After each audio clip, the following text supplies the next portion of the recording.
A Rhetoric of Protest.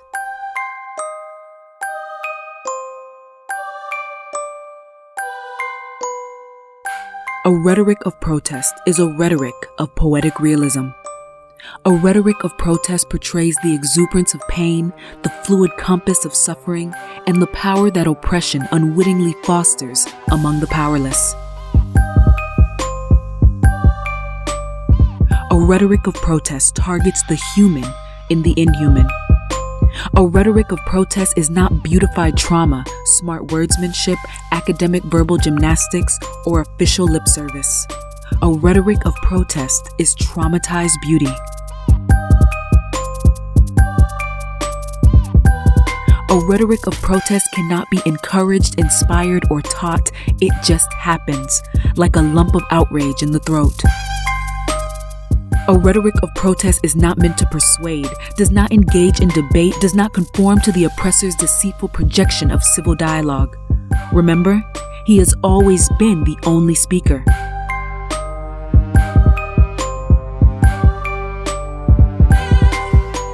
A rhetoric of protest prisms human relations through righteous tints, tones, and tunes, through sophisticated primal rhythms that capture the multi-layeredness of oppression, its shades of aggression, all its complex apparitions, its sharp, shadowed corners.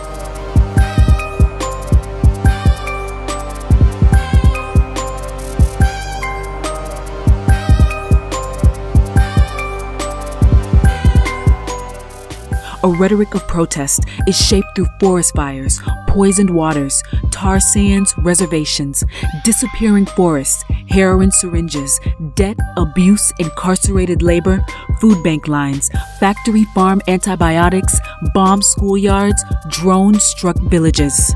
A rhetoric of protest burns like his bombs, drones, missiles, drills, and chainsaws. It boils like the recurring nightmare of savage occupation of lands, languages, spirits, and spiritualities. A rhetoric of protest cannot be formulated. It prevents genre dictatorship and propels rhetorical revolution. A rhetoric of protest is not peer-reviewed. It will not conform to institutional manuals of style.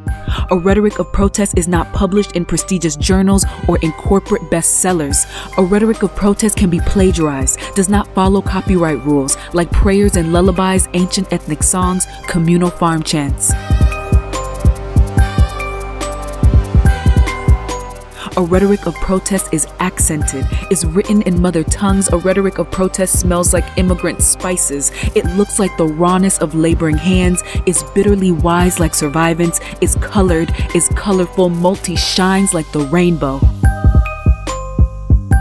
A rhetoric of protest is not plugged, promoted, or advertised. It doesn't have an author photo. It doesn't require paid interviews. It's organically contagious. It catches imaginations like wildfire, like the peak of a pandemic.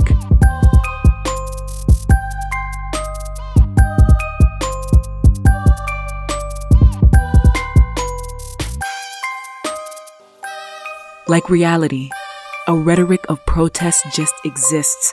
It organically happens.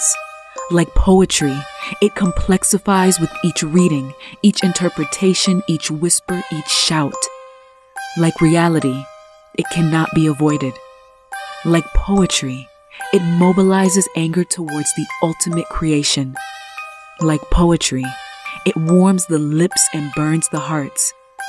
Like reality, it is easy to grasp, but wets the eyes.